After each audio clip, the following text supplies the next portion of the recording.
God damn, I'm sorry. Okay. All right. We just got out of the theater watching Fantastic Four. I almost said 2025. We just got out of seeing Fantastic Four, directed by Matt Shakman. We're going to give our brief, non-spoiler review, just like we did for Superman Shayde. Open it up. What did you think of Fantastic Four? It was fantastic. It's fantastic. That movie was so good. Holy crap. I'm more than impressed. More than impressed. You know, Befuddled, even. Befuddled. I'm splendid with this. That doesn't make any sense. It does. It does. It doesn't make any sense. Anyway, this film was so good. They did such a good job with this film, and they stuck with the theme the whole time. That old retro theme. Retro futuristic. Yeah, for sure. Every bit of technology felt like this is something that somebody would have made a drawing of in the 1960s, being like, this is what 2025 is going to look. God, and 2025 just looks so bad still. The movie, though, so good. So far, arguably the best nerd film of 2025. I said this to Brennan. I was like, I don't know. I shouldn't say this yet, but I'm gonna. This isn't a friggin' Thor Love and Thunder thing. This isn't a friggin'. This is. I didn't want to say the word. This is definitely in my top 10. This was so good. Right off the bat, took me away. In the middle of the movie, take me away, Alva. It took me away. In the end, it took me away. This movie was great. This movie was definitely great. Definitely great. It is arguably. I'm coming to rewatch it a second time. This is an opinion that's gonna have to wait until it's streaming, but honestly, this may be the best movie post-Endgame. God dang, it was so good. And the post-credit scene, I can't say that yet, never mind. Nope, we're not gonna talk about that right now. But it was good. Yeah. In any case, definitely a really, really good movie. I expected this to not be that good. I expected to walk into this, I expected to walk out of this being like, yeah, it was fine. Yeah, it was fine. But I agree with you, completely blew me away from the opening. I mean, we're 15 minutes into the movie, and I'm looking over at Shayde, and I'm like grinning ear to ear. There were so many times in the middle of this where I like had to readjust my seat. I know. Like I was like, this is getting interesting, dude. It was like a physical. I'm so glad that you and Spencer were on either side of me and not random people. It would have been so annoying. I know. Well, I was doing the same thing, bro. The cinematography for this. The cinnamon is great in this film. Again, like them sticking with that retro style works so well for also the shots too. You know, there were so many good shots that stuck with like an old television type of style. And I love that. It looked really good. My fear was that they were going to lean into that too much. Yeah. My fear was that, because especially based off of like the trailer, like that was the main focus of a lot of the editing choices there. But it was noticeable, like it was there. You could tell that they were making a choice, but it wasn't like the most obvious point of the movie. And I think that's why it works. I think the number one thing I'm so happy about is they got that comic book family dynamic down. Absolutely. Hands down, they got that. And I loved it. They made it feel like one of the Fantastic Four comics. The dialogue, they made it feel like a Fantastic Four comic, and we got to see some just fun enemies, fun villains, just for fun, and that also just made it feel like an old Fantastic Four comic book, and I love that about this film. This is a movie where in the beginning, they say that it's been 4 years since the accident happened, and you really believe that every step of the way. Yeah. You get to see them defeat enemies. You get to see them work together. They have a rhythm. And I just have to say this is not really related to what I was just talking about. But it still makes... it's still a good point. Sue Storm in this is so good. Yes. She is an invaluable member of the team. It's something that I mentioned in our review for Rise of the Silver Surfer, is that I believe fundamentally Sue Storm is the glue of the team. She is one of the most important and one of the best characters in all of the Marvel Universe. In this movie, I think really hit that on the head. Yes, Vanessa they did. Kirby knocks it out of the park. She does. Man, she did such an amazing role. She's such a good mother. I bet you she's a great mom. She played a good mother. The curse is broken. This was a great Fantastic Four movie. Yes. It's broken. It's really the only one. It's the only one. The first one in 2005's, it's alright. It's freaking, It's alright. It's good. It's enjoyable. You know, almost Oscar worthy. This though. We're going to talk about this more in the main episode because we don't want to get into spoiler stuff, but the Silver Surfer is so cool. Man, she was so cool. She's so good. She was cool. I was scared. I was scared about it. But it worked perfectly. Galactus is dope too. He was so scary. Oh my god. When oh man, what's the dude's name? I don't remember. Ralph Ineson, I think? Perfect choice. Great choice. He's got the voice that shakes the planet. Yes. Very terrifying. This is a movie that this is the movie that really cemented it for me. At some point in my life, I need to live somewhere near a solid IMAX theater. Yes. I want to see this movie in IMAX so bad. It would look so good. It would. It would look so good. Now tell them about what you want to talk about. The surfing. No, we're going to talk about that in the spoiler section. Oh, it's shoot. not a spoiler for the thing, but we're going to talk about that in the whole episode. My bad. Little preview as to what's going to come in the future. Yes. And speaking of the future, we're going to go head there now. So we're going to see you guys in your time, exactly 1 second. Yes. To go and discuss the whole spoiler section of the movie back in the studio. Let us know down in the comments what you thought of 2025's Fantastic Four, and let us know if you like these car intro segments straight out of the theater for the non-spoiler reviews. I think we have a lot of fun doing it. Yes. We know of at least one other person who likes it. And I think, yeah, so we'll see you guys there. Now let's roll the intro.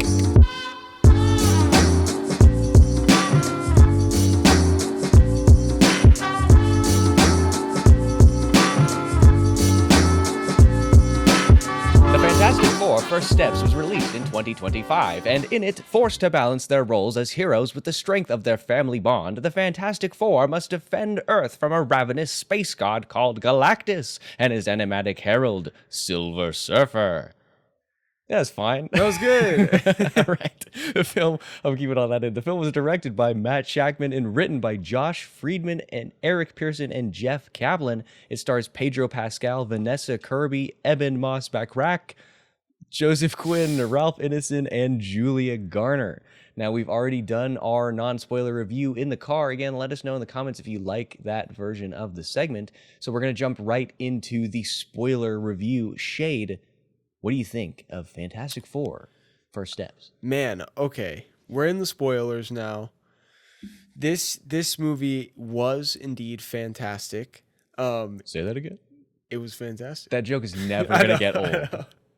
It had everything I wanted the film to have. It had a perfect cast. It had a perfect cast, a perfect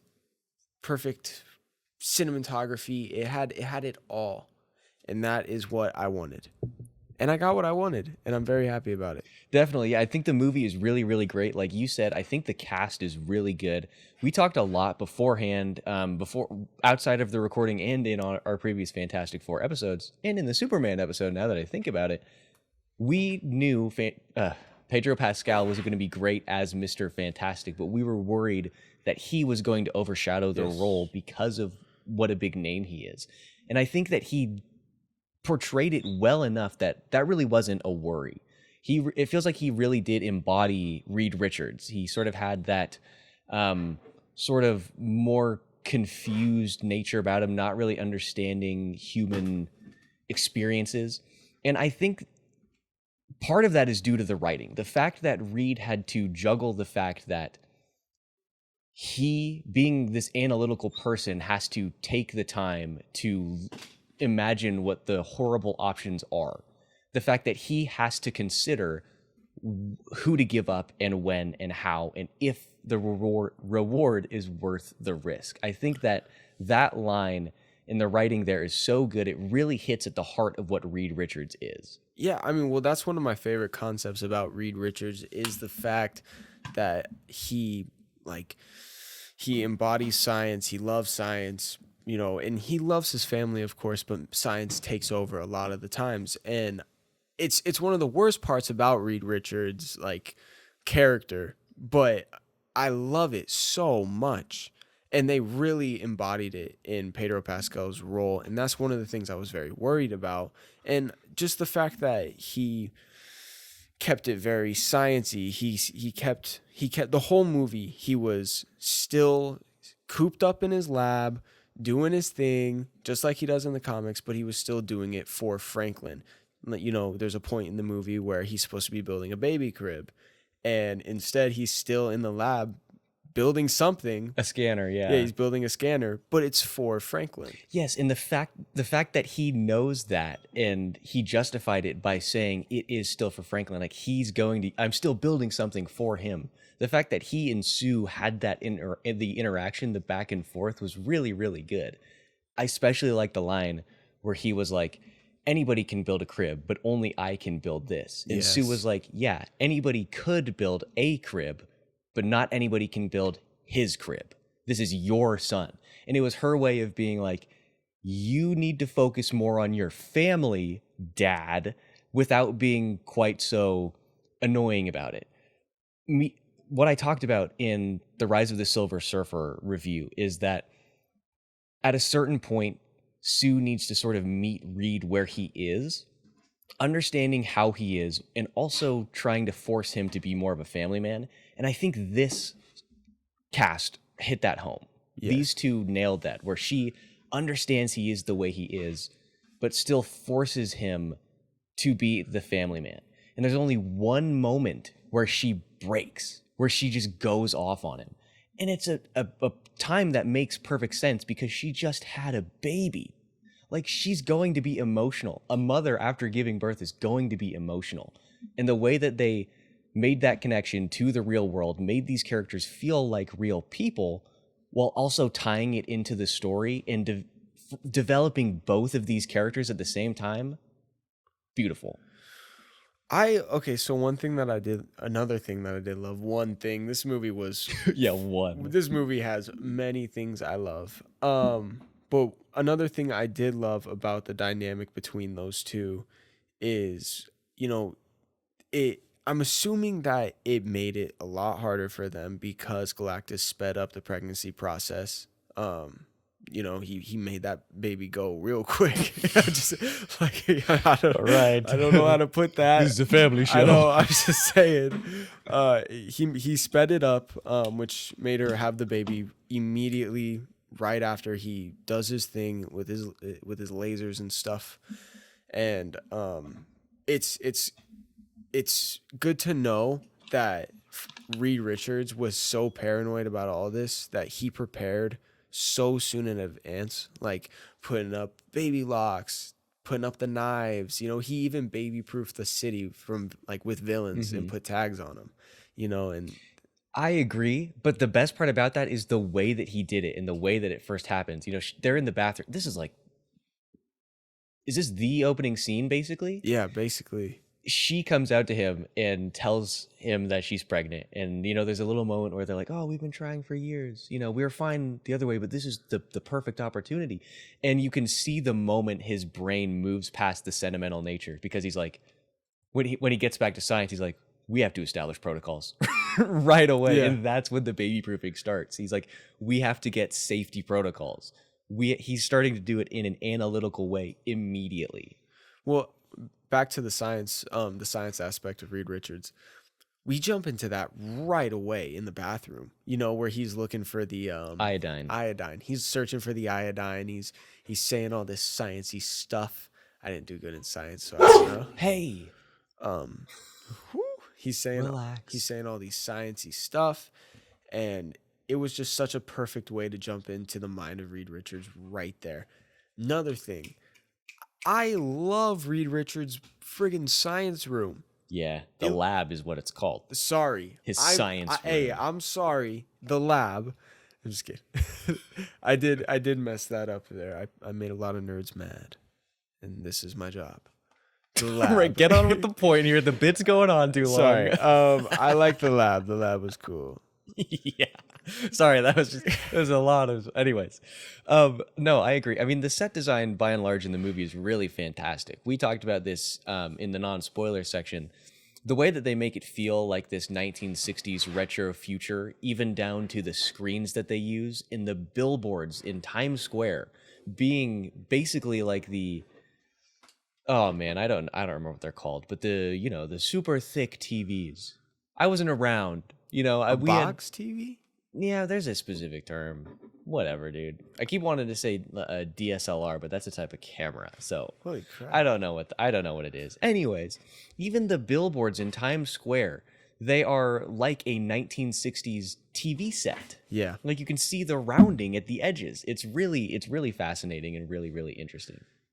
One of my favorite things to dog on in movies is advertisement and how they slip it in there.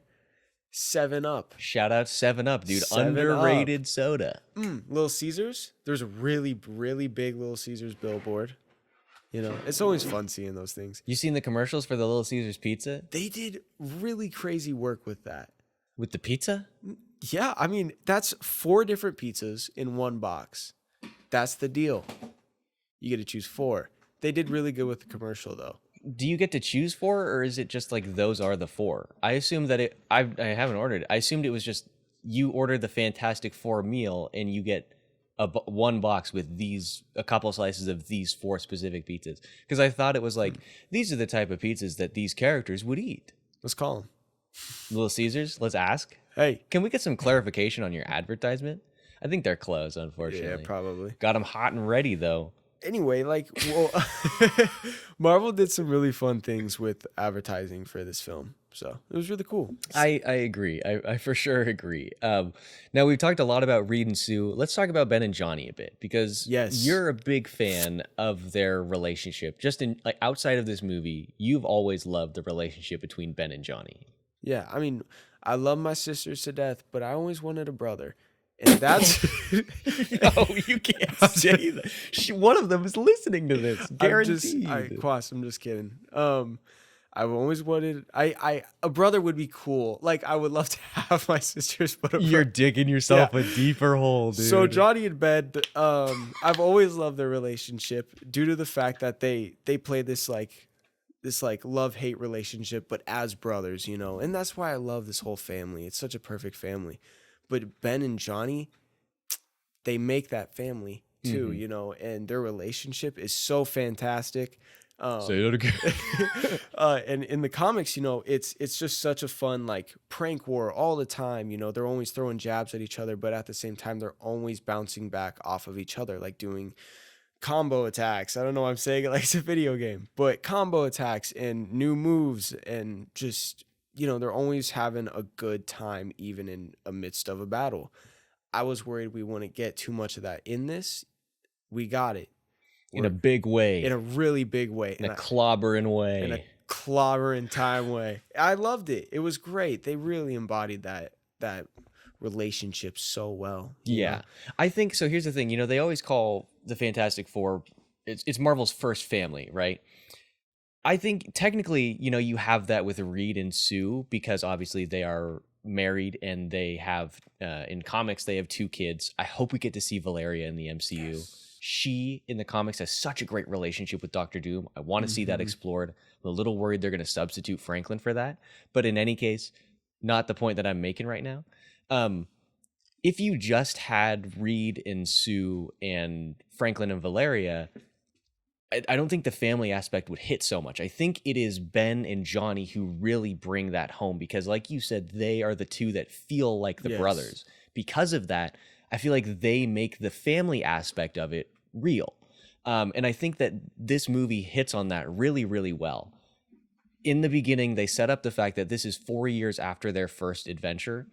And I really, really, really believe that. The chemistry between everybody is really great. You can see Johnny and Ben. You can see, like you said, they have fun. They poke fun at each other. They've got pranks or whatever. You can tell that they used to be really at odds, and now they've grown in these 4 years together where they really do love each other. almost more than they love Reed and Sue. Yeah. Although I think Ben loves Sue more than anybody else. Yeah, she cares, or he cares.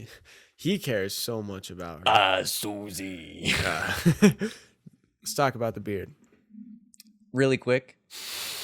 Nah, we can talk about the beard. Right. Yeah, whatever, dude. So I want to talk about something with Johnny later. all right, so basically, I didn't know he would stick with it. I really didn't. I thought, I mean, the power's back. I know there's a war basically going on between a big giant coming to your Earth trying to eat it. I get that. But the beard is not a good choice on a rock monster. Yeah, it doesn't make sense. It was a little ridiculous. Why does the rock grow? Yeah. Yeah. I assumed it was going to be the type of thing where it's like we see the flashback in the montage and he's clean shaven there, and then we jump to the future and that's when he's got the beard, and then he shaves it, at like the midpoint of the movie or whatever, and then for the climactic fight he's got no beard. No. It's the exact opposite. Yeah, he keeps that beard, But I do like visually, yeah, I don't like it. Logically in a superhero movie where you got a guy made of rocks, it doesn't make sense. But I like the idea that, the way that they bring it in is he like shaving for him is like a normal thing, and then the power cuts out, and so he can't shave. Which I'm like, just shave the next morning, whatever, when the power comes back on. But I like the fact that Johnny is like, oh, you missed a spot. And then he's like, oh, yeah, the power outage or whatever. I can't do an Evan Moss-Bachrach. I'll keep doing thing from Marvel Rivals. And Johnny's like, no, I like it. It looks good. And then Ben's like, you know what? I think you're right. I will keep it. It shows the type of thing where it's like, maybe Johnny was making a joke, but they actually have enough of a relationship there where Ben's like, if Johnny says it looks good, this guy knows style. I trust him. Yeah. Yeah. They need to get rid of it. They If he should, has yeah. that in Doomsday, I'm going to be mad. I'm going to be so mad. So talking about Doomsday, they did say it was revealed that the post-credit scene, we're in the spoiler section. The post-credit scene is basically Sue. It's 4 years later again. Sue and Franklin are reading a book. Sue walks away to go grab a different book, and she comes back, and Franklin is just like, he's a 4-year-old, so he can probably talk a little more. But then we see like the back of Dr. Doom, and he's like holding his mask off. Oh man, that cape looks so good. I'm sorry. It does. But they did say that shot was filmed by the Russo brothers on the set of Doomsday, just like the post-credit scene for Thunderbolts was. Okay. So that is theoretically going to be in Doomsday, or at least they just did it because they wanted to have a visual, same thematic look. We've talked about this before. I'm already upset with the fact that Dr. Doom has taken his mask off. Really? I am of the opinion that Dr. Doom should never, ever, ever take his mask off. Whether it's movies, comics, whatever. Unless it's an origin story, I don't think we should see his face. Because the reason that Dr. Doom wears the mask in the first place is because in some versions his face is massively scarred. In others, it's just a single scar. But the idea is that he wears the mask because he is so vain. He cares about his looks so much that he doesn't want anybody to see him as not being perfect. So that's why he puts the mask on. And so that's why thematically for me, it doesn't make sense for him to take off the mask ever. Unless he's talking to Valeria, because that's different. Well, see, that's why I think you're right about them replacing Valeria for Franklin. Because he took his mask off for Franklin. Yes, but here's the problem. And maybe it's going to be established in the movie, the reason that Valeria and Dr. Doom have this very special relationship is because Dr. Doom names her. So in the comics, Sue Storm has trouble during the pregnancy because of the powers and stuff. And so Reed goes to Dr. Doom. This is a really truncated version of this, so don't call me out for not getting exactly right. We're not going to get into a whole 30-minute long discussion about this here. Reed goes to Dr. Doom, and Dr. Doom is like, I will help you save this child and your wife if you let me name her, because he's a magician. He's a sorcerer. Names have power in magic. And so that's why he names her Valeria, which I believe is also the name of his mom. In any case, that's why they have that relationship. Valeria grows up partially with Doom. Like they have a really nice bond. He calls her Uncle Doom. She calls him Uncle Doom, right? Yeah. They have a nice relationship because they spend time together when she is younger. Unless you're going to tell me that Franklin and Dr. Doom have somehow spent this amount of time together, then I don't like the fact that he takes his mask off. Because otherwise, unless they have spent time, unless they have history in a relationship, he goes there simply to mess with Reed. And because he loves Sue Storm, he's going there just to play mind games, and he takes the mask off to be like, look at who I am now. Or it's RDJ, so he'll be like, I'm just kidding. He's gonna do great. I'm not thrilled about the choice still. Yeah, still a ridiculous choice.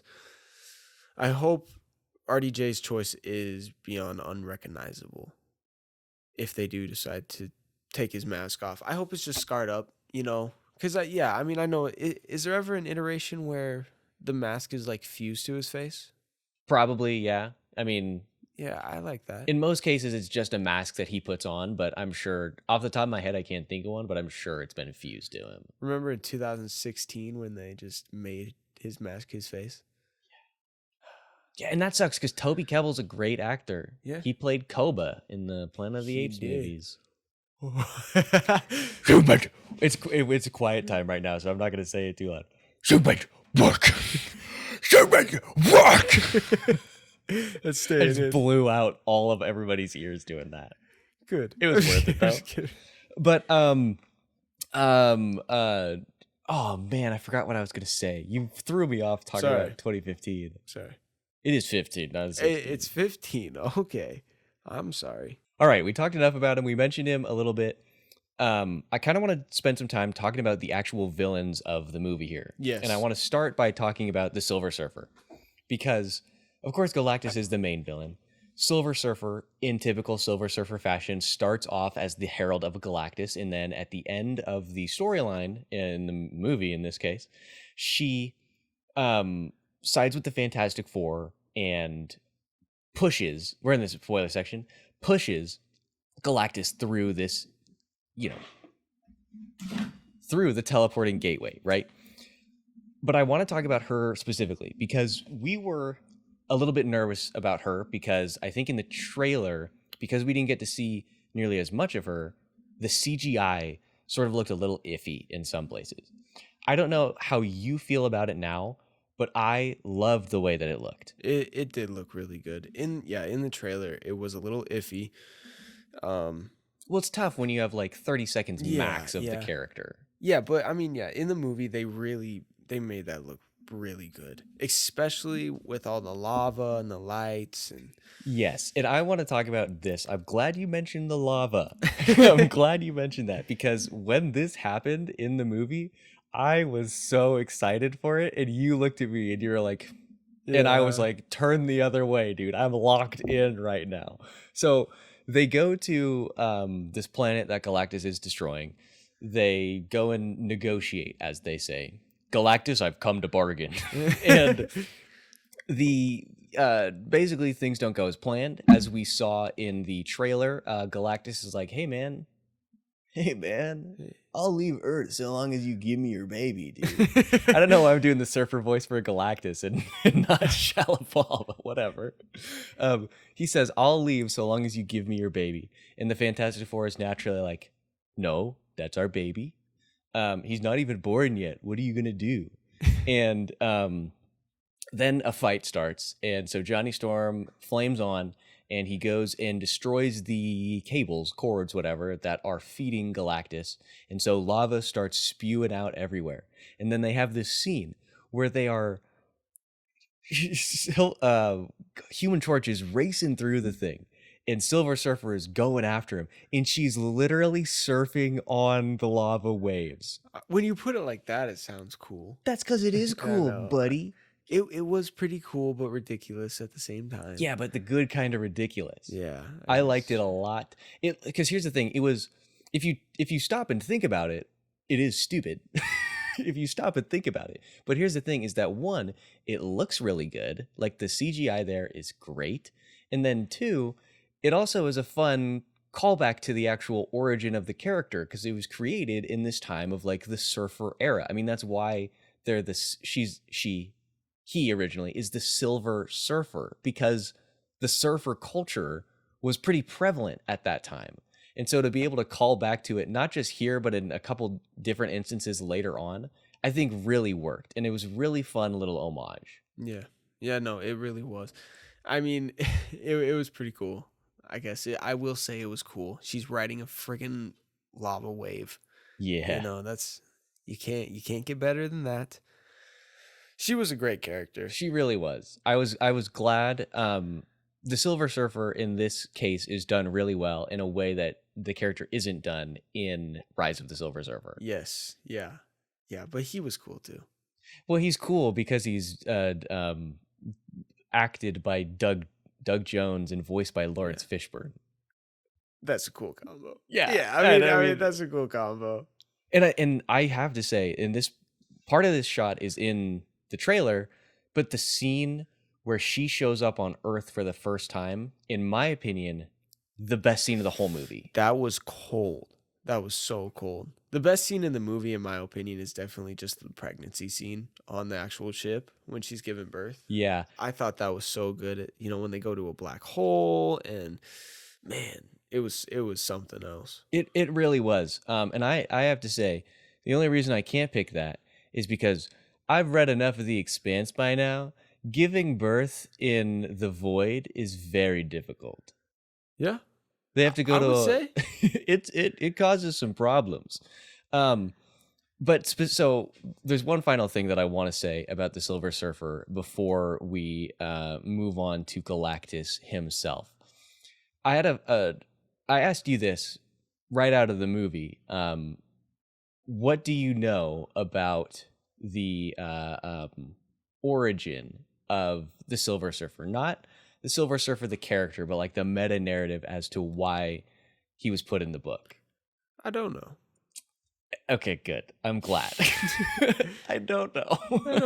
I don't know. So the way that they used to write comics, they called it the Marvel method. And part of this is because just of the fact that Stan Lee was creating so many of these characters and writing all this stuff. He didn't spend time doing the nitty-gritty panel work, like writing the story page by page or anything like that, as you see now. So what he would do is he would give a basic story outline to, in this case, Jack Kirby. So he'd be like, this is what's going to happen in this issue. And for the first appearance of the Silver Surfer, it was basically like, hey, or what, you know, it was like, this is going on in the background, whatever the actual story is. And then Jack Kirby would just write or draw whatever he thought would happen in the story.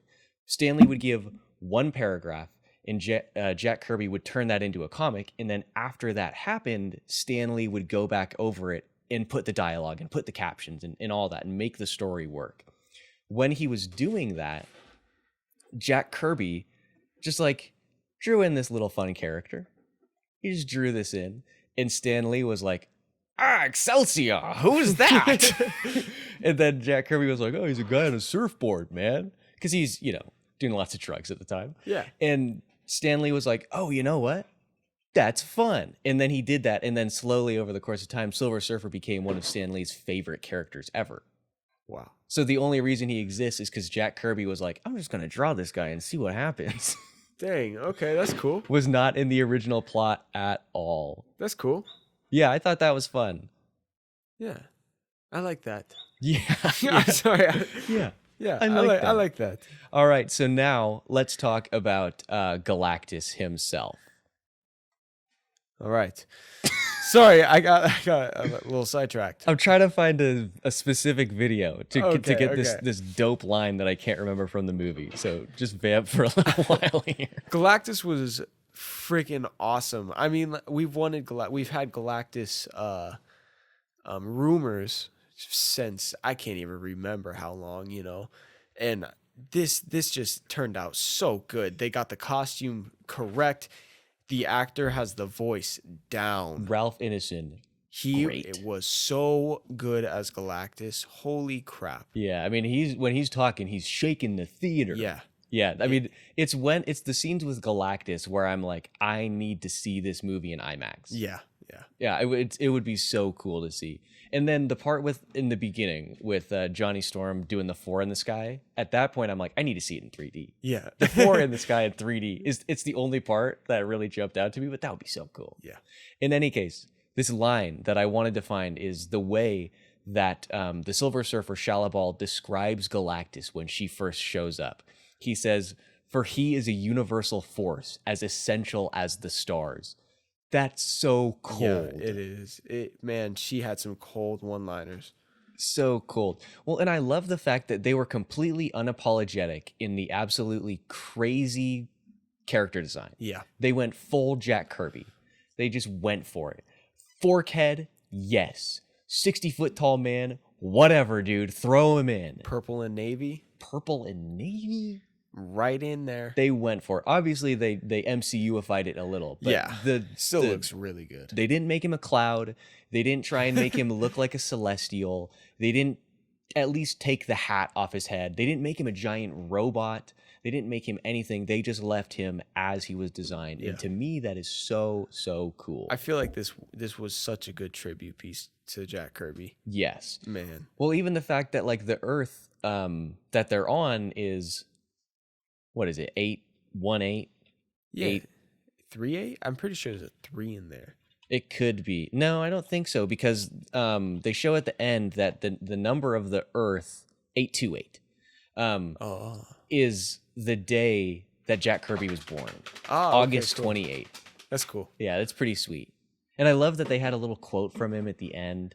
Yeah. Yeah. That was nice. That was cool. They also have a funny, there's the quote from Kirby is something like, I don't remember it exactly, so I'm going to butcher this. But it's something like, in any of the characters I create, I will be there as a whatever, so on and so forth. That's really cool, especially as it relates to Silver Surfer for me, because there is an absolutely great Silver Surfer line, or Silver Surfer comic. Now I can't remember who it's by, but I want to say it's Dan Slott.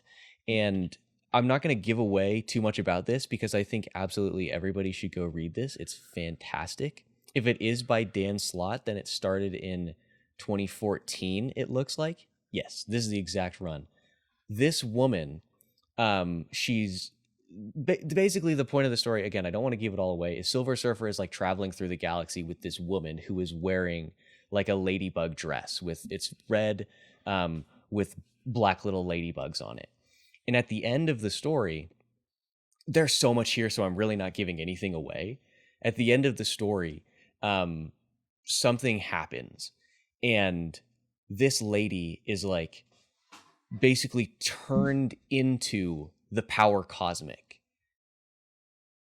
The colors that she's wearing are the Kirby Crackle. Kirby Crackle? Oh, cool. Okay. The Kirby Crackle. That is, they, retcon that. So that is her. That's cool. I know. And they have such a lovely little relationship. That's such a good comic, dude. You have to read that. That's pretty cool.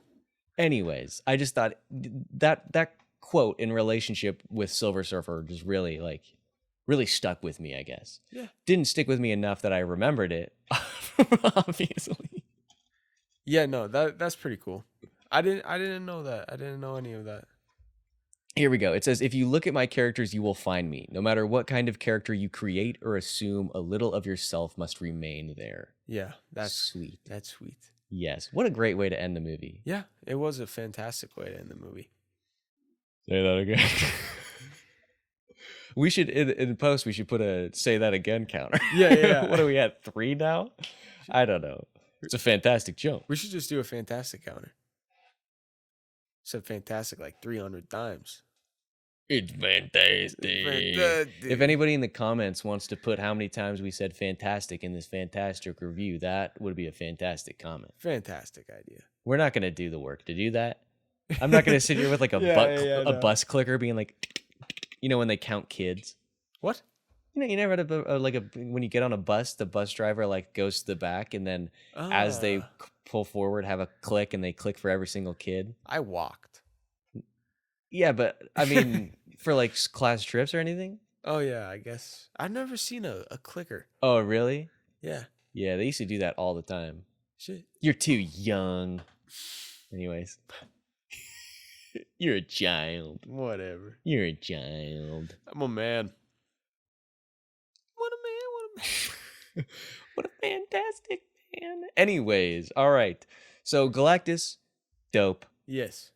Movie, dope. Any Yes. final thoughts, Shade, before we close this bad boy out? Yeah, this movie is in my top 10s for MCU movies for sure. I mean, we've waited so long for the Fantastic Four to be in the MCU. I mean, shoot, I can't remember what movie it was, but I think it was Spider-Man Homecoming, because in that the Stark building was being bought and we didn't know who bought it. And this was before AI was usable to our advantage. Somebody took a clip from like They put the 4 on they it. put the 4 on it, and it looked so believable, and there was a leak for it, and I believed that, and I thought that was gonna happen, and it never did. Yeah, well, that movie was what, like 2017? Yeah. You were gullible back then. Hey, is it on the ceiling? No. Is it on the ceiling? Yeah, so seeing this happen is awesome. I'm so happy this has happened. And Absolutely. they did it in a perfect way. Yeah, for sure. I mean, the Fantastic Four being brought over to the MCU is literally something that we have been waiting for so long. Yeah. I mean, when did Disney buy Fox? Man, 2000. I spelled Fox wrong. 2019. Wow. So a little bit before Endgame. So that's crazy, actually, to think about. It's been 6 years, and we finally got the Fantastic Four. Finally got the first of the Fox properties over here. Yeah. But this has been something that we've been waiting for forever. Yes. Forever. Fantastic forever, dude. And I gotta say, what a way to kick off Marvel Phase 6. Yes, it was a perfect way. It is so good. Absolutely. I mean, I would argue, I don't know where I would put it. I have to see it at least 3 or 4 more times before I'd feel comfortable about placing it anywhere. For me, it is definitely 100% up there.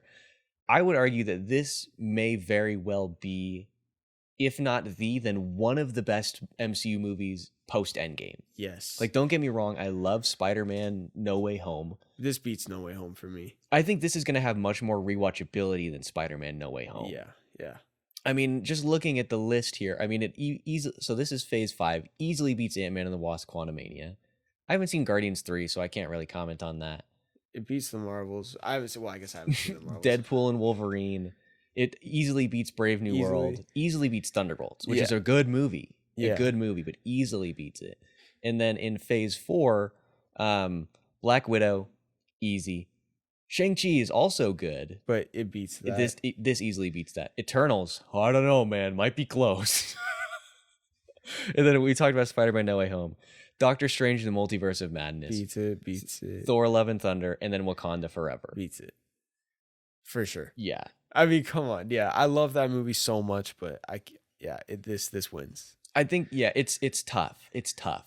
I'm definitely going to need to rewatch Wakanda Forever. I'd probably say that this is better than that for sure, but Yeah. I definitely need to rewatch it before I'll feel comfortable saying it. Yeah. I think, yeah. This movie was great. I think the theater experience of Spider-Man No Way Home was probably better than this, because it was so much with Spider-Man coming back and seeing Doc Ock and all this. Yeah, but And Green Goblin and stuff. The theater experience was probably better because it was so much more hyped. yeah. But I think the movie of Fantastic Four First Steps is better than No Way Home. Yeah. It for sure. 100%. At the end of Phase 6, we have to go back and do another ranking. Yeah. Like we did basically 2 years ago. Holy I don't crap, know when I that forgot was. about that. Yeah, we definitely have to redo that. But yeah, so yeah, as we said, final thoughts. Movie's really good. Go. This is one. Experience it. Yes, this is absolutely one where I can't recommend enough going to see it in theaters. Don't wait until it's streaming. It's so good, and it's great in theaters. Like just like Brennan said, it's fantastic in theaters. Say that again. I Can't wait. I'm gonna go see this again in a couple days, and I'm really, really excited. I'm gonna go see it with my dad that time, so I'm really excited to hear what he has to say. Yes, My me dad has too. also many thoughts about movies. You may know if you're a fan of the My Father Before Me segments. Shameless plug. Can you tell that it is like 11 o'clock at night right now, and I'm Yes. getting to be a little tired? In any case, we are going to end it there. We'll be back on Thursday to talk more Fantastic Four. And then after that, on Tuesday, I actually don't know what we're going to be talking about because I should have had the calendar pulled up in enough time.